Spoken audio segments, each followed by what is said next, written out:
that was amazing. Can we give Alyssa one more round of applause? Welcome to Circularity 23.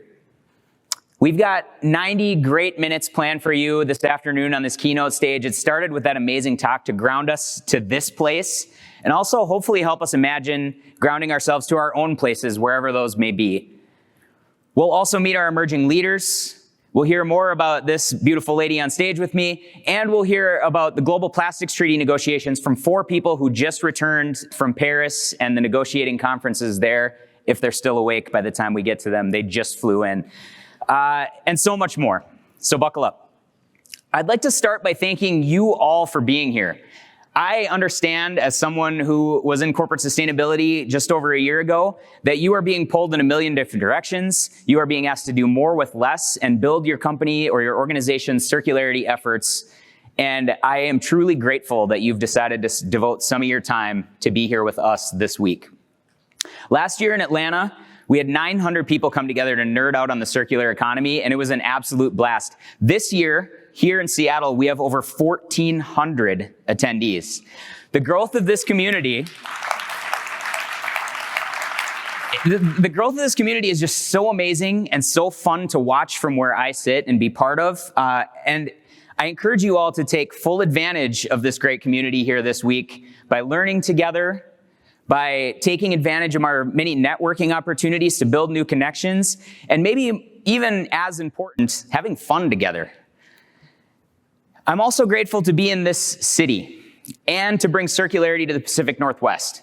The work in the circular economy that's going on in this region is so inspiring, and I'm sure you'll all feel right at home here this week, and that's in no small part because of the great contributions and partnership we've had with the city of Seattle ever since we decided to come here, and I would love to thank them for that. And if you see anybody from the city, make sure to say thank you for having us. If you'll indulge me for just a second, I want to talk about a recent time when my personal and professional lives intersected. I love music. I'm not a musician. Don't ask me to sing or play an instrument, but I love music. I'm actually planning to go out to the Gorge Amphitheater for 3 shows just this coming weekend. If anybody wants to chat about that, find me later. Anyway, one of my favorite bands is Death Cab for Cutie. Between my love for their music and their origins right here in Washington, I felt like I had to quote them at least once today. One of my favorite lines from their most recent album, fittingly, I think, for this conference, titled Asphalt Meadows, is, "While the frontiers are ever expanding, our living rooms fall into disarray. And no one seems interested in fixing what they've broken. They just sweep up the pieces and slip away." I think these 4 lines do a pretty good job of describing the economy that we've collectively built over the last century or so, sadly enough. Nearly all of our organizations have contributed to the ever-expanding mess of extraction, of waste, of soil degradation, environmental racism, social injustice, and the list goes on and on and on, all in the name of growth at all costs and above all else. All this happens as the places we hold most dear are crumbling under the pressures of resource extraction, biodiversity loss, changing weather patterns, and that list also goes on. We only have one Earth, and we share it with countless other species, even though that number goes down every day because of us. And, I'm not quite ready to concede that we should just colonize Mars. We have a responsibility to fix this place for future generations as well as for the other inhabitants of it. There's a huge opportunity in avoiding waste in the first place, but there's also a huge opportunity in fixing what we've already broken.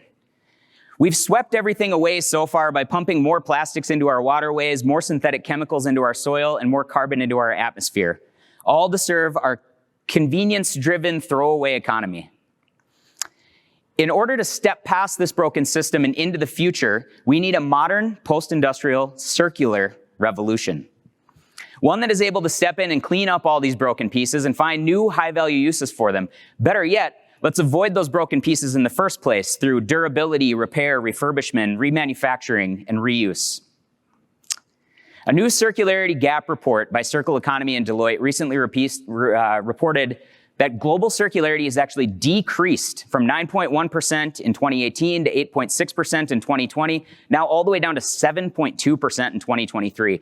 This number is not an abstract. It represents waste in our supply chains, waste in our manufacturing facilities, products being disposed of too early and in improper ways, and so many other issues that we have in our economy right now. This steady decline, even as awareness and action around circularity is increasing, is sobering to say the least. This community of people in this room, we do a lot of things, but one thing we don't do and should not do is give up because of these numbers that we're seeing. The slide in circularity is distressing, yes, but it's also a reminder that without our efforts, without the efforts of the people in this room, we'd be headed even faster in the wrong direction. I see in front of me current and future leaders who must do something different, who must teach society how to move past this current status quo, and who must build a better future. Let me share with you what I think we need to accomplish here this week while we're together. Obviously, we have to learn together. That's part of the reason we're here, but we also have to unlearn. We have to unlearn our habits. We have to come to terms with the reality of this transition, the messiness it will create, the creativity it will take to move towards circularity, and the challenges that lie ahead. We are all really familiar with this linear economy. Quite frankly, it can be hard to imagine anything different. This room is full of great intentions. You are all here because you think we need to move from linearity to circularity. And I understand, as you all do, that this work is not easy, can often be overlooked, underappreciated, and underfunded at our organizations. But you're devoting your careers to this effort, and I applaud you all for that. This room is also full of action. You've collectively implemented pilot programs, designed products to be more circular, and designed new recycling, reuse streams, and the list goes on. Because of the actions of the people in this room, we are starting to see the makings of the future. It's showing up in new business models that support circularity. It's showing up in innovative product design for the second, third, and even uses beyond, tracking and traceability technology, EPR, right to repair, and other regulations that can help level the playing field to move towards circularity, and others. All that being said, we are not moving fast enough, and we are not going big enough. This week, let's all take our great intentions, mix them with the learning, the networking we're going to do here, build new partnerships for the future, and go back to our day jobs with a new conviction to move forward and to make measurable change. We are here this week to move from intention to action. Now it's time to get to work.